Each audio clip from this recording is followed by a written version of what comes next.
Praise lord. Prayer family daily devotion అనే కార్యక్రమాన్ని వీక్షిస్తున్నటువంటి ప్రియ ప్రజలందరికీ, దేవుని బిడ్డలందరికీ ప్రత్యేకమైన వందనాలు. ఇది అంశము నహూము 1:7 1వ వచనాన్ని మనము ధ్యానిస్తున్నాం. యెహోవా ఉత్తముడు, శ్రమ దినమందు ఆయన ఆశ్రయదుర్గము, తన యందు నమ్మిక ఇంచు వారిని ఆయన ఎరుగును. దేవునికి స్తోత్రం. ఉత్తముడు అనగానే ప్రియమైన బిడ్డరా, మంచి సుగుణములు కలిగిన వాడు, మంచి లక్షణములు కలిగిన వాడు, మరి మంచి తాత్పర్యము, మంచి స్వభావము కలిగిన వ్యక్తి అన్నటువంటిది. ప్రియమైన బిడ్డరా, ఇక్కడ యెహోవా ఉత్తముడు. యెహోవా అనగా రక్షకుడు. రక్షకుడైన దేవుడు ఒక మంచి ఉత్తముడు, సర్వ సృష్టికర్త, సర్వభూమికి ఆధారభూతుడండి. ప్రియమైన బిడ్డ, అందుకే లేఖనాల్లో మనము చూసినట్లయితే ప్రియమైన బిడ్డరా, యెహోవా ఉత్తముడని రుచి చూచి తెలుసుకుని ఆయనను ఆశ్రయించు నరుడు ధన్యుడు. ఆమేన్, హల్లెలూయా. యెహోవాను రుచి చూసి తెలుసుకో. ఈనాడు ప్రజలు చాలా మంది దేవుని రుచిని చూడలేకున్నారండి. దేవుడు యేసుక్రీస్తు ప్రభు అని తెలుసు, కానీ ఆయనను గూర్చినటువంటి జ్ఞానము కొదువైనది. ఆయనను తెలుసుకోవడానికి వెనుకాడుతున్నాడు. ఆయన చాలా ఉత్తముడు, మంచి ప్రేమ కలిగిన వాడు, జాలిగా. చూద్దాం కొన్ని విషయం, ఉత్తమ లక్షణాలు. ప్రియమైన ఉత్తమ లక్షణాలు ఒకటి మనం జ్ఞాపకం చేసుకున్నప్పుడు న్యాయం అనేది ఒకటి. దేవునికి స్తోత్రం. అలాగా కనికరం, కరుణ, దయ, జాలి, ప్రేమ ఎన్నో ఉన్నాయి. ఆయన మంచి లక్షణాలు. ప్రియమైన అటువంటి ఉత్తముడు అయిన దేవుడు, దేవునికి స్తోత్రం. హల్లెలూయా. ప్రియమైన బిడ్డరా, ఇక్కడ కొన్ని విషయాలు మనము జ్ఞాపకం చేసుకోవాలి.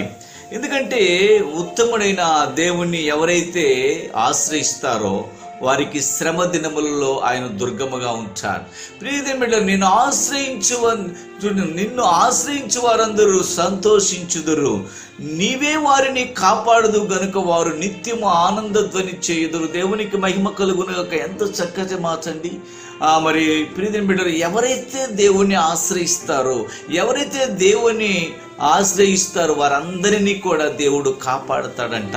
ఒకవేళ నువ్వు దేవుని ఆశ్రయిస్తున్నావా, అయితే నువ్వు కాపాడబడుతూ ఉంటావు. దేవునికి మహిమ కలుగును గాక. ద్వితీయోపదేశ కాండములో కూడా శాశ్వతుడైన దేవుడు నీకు నివాస స్థలముగా నిత్యముగాను. దేవునికి మహిమ కలుగును గాక.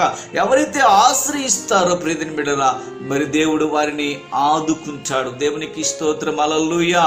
ఎందుకంటే శ్రమ దినమందు నేను ఇరుకులో ఉండి నేను ప్రార్థన చేయగా దేవుడు నాకు విషయాలు, ఇరుకులో ఉండి నేను దేవుని ఆశ్రయించాను. చూడండి, యోబు కూడా ఇరుకులో ఉండి, కష్టాలలో, శ్రమలో ఉండి దేవుని ఆశ్రయించాడు. యోబు కూడా శ్రమలలో ఉండి దేవుణ్ణి ఆశ్రయించాడు. పరిశుద్ధ గ్రంథములో చాలా మందిని మనం జ్ఞాపకం చేసుకున్నప్పుడు, శ్రమలలో, కష్టాలలో, ఇరుకులో ఉన్నప్పుడు దేవుణ్ణి ఆశ్రయించడం అంటే ప్రియమైన బిడ్డరా ప్రార్థించడం. అలాగే ఆశ్రయించడం అంటే ప్రియమైన బిడ్డరా దేవుని వెతకడం. దేవునికి స్తోత్రం. హల్లెలూయా. ఇంకా మనం చూసినట్లయితే తన యందు నమ్మిక ఇంచు వారిని ఆయన ఎరుగును. ప్రియమైన బిడ్డరా, చూడండి, మరి కీర్తనకారుడు 9:9 అంటూ నలిగిన వారికి తాను మహాదుర్గమగును. ఆమేన్, హల్లెలూయా. ఆపత్కాలములలో వారికి మహాదుర్గమగునంట. దేవునికి స్తోత్రం. ఎంత చక్కటి మాట అండి. ఎంత గొప్ప ప్రేమ గలవాడండి, ఎంత కనికరము గలవాడండి, ఎంత మంచి సుగుణములు కలిగిన వాడండి. దేవునికి స్తోత్రం. హల్లెలూయా. అందుకే ప్రియమైన బిడ్డలారా, ఒకనాడు యేసుక్రీస్తు ప్రభు భూమి మీద సువార్త ప్రకటిస్తున్నప్పుడు మరి కుష్టి వ్యాధి కలిగిన వ్యక్తి వచ్చాడు. ప్రజలందరూ ఆయన సీదించుకుంటున్నారు, తోచేస్తున్నారు కుష్టి వ్యాధి గల వ్యక్తిని. అయితే కుష్టి వ్యాధి కలిగిన వ్యక్తి, అయ్యా నేను శుద్ధుడు ఒకటి నీకు ఇష్టమేనా అంటే, నాకు ఇష్టమే, నువ్వు శుద్ధుడు కమ్ము. ప్రియమైన బిడ్డలు, ఎంత జాలి, ఎంత ఉదార స్వభావము, ఎంత ప్రేమ, ఎంత జాలి. ప్రియమైన బిడ్డలు, పరిశుద్ధ గ్రంథములు ఎన్నో అద్భుతాలు, ఎన్నో మాత్కార్యాలు, ఎంతమంది పట్ల జాలి చూశాడు. ఎందుకంటే మనం ఆయన చెప్పుకోకపోతే చాలా గొప్ప కార్యాలు ఉన్నాయి ప్రియమైన బిడ్డరా.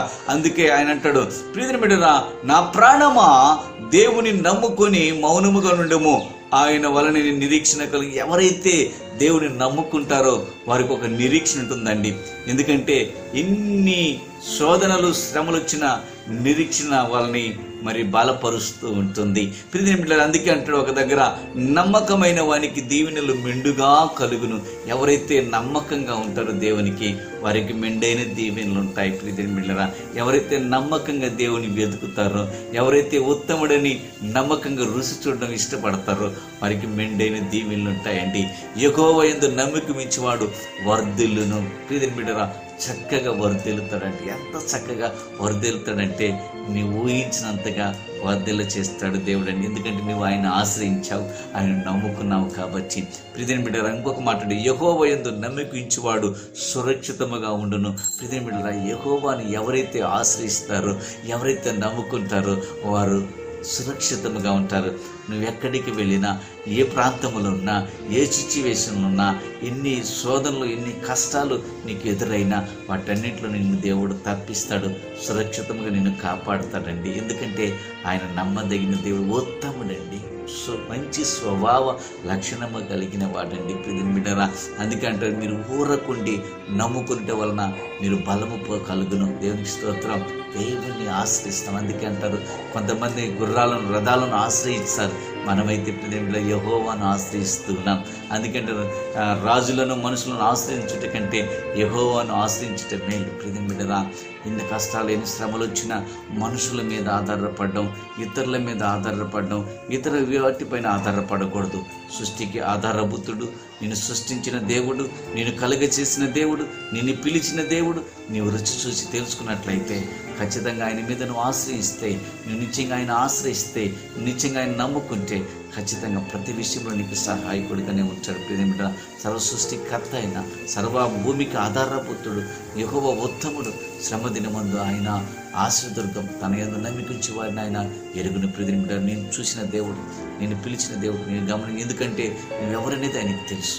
మరి ఆయన ఎవరనేది నువ్వు తెలుసుకో. దేవుడు నిన్ను బలపరిచి దీవించి ఆశీర్వదించును గాక. ప్రైజులు ప్రార్థన మమ్మల్ని మిక్కిలిగా ప్రేమించిన మా తండ్రి, మిమ్మల్ని దీవించి ఆశీర్వదించి కృపలో వార్తలు చేయండి. యేసుక్రీస్తు ప్రశస్త నామమున ప్రార్థన చేస్తున్నాం. వారికి ఆశీర్వాదకరంగా దీవెనగా ఉండమని యేసు నామమున బ్లెస్ చేస్తున్నాం తండ్రి.